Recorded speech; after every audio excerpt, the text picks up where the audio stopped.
Hindi pinili.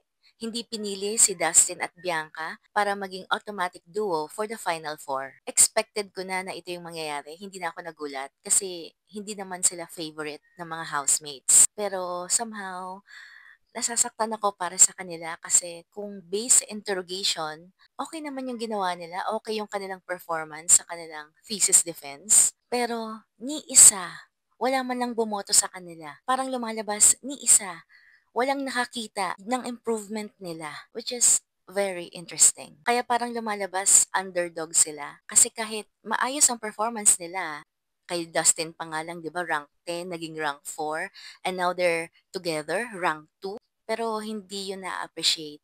Kaya dumadami yung fans nila eh. Kasi nakikita na underappreciated talaga sila. Pero tanggapin na lang natin ang nangyari. It is what it is. Let's move on. May way pa naman para makasama sila Dustin at Bianca sa Big Four through task challenges. Alam naman natin na magaling si Dustin sa mga tasks at si Bianca nag-improve talaga ng sobra-sobra lately, lalo na naging duo na sila ni Dustin. Hopefully, mapagtagumpayan nila yung mga tasks. Pero may question lang ako do'n.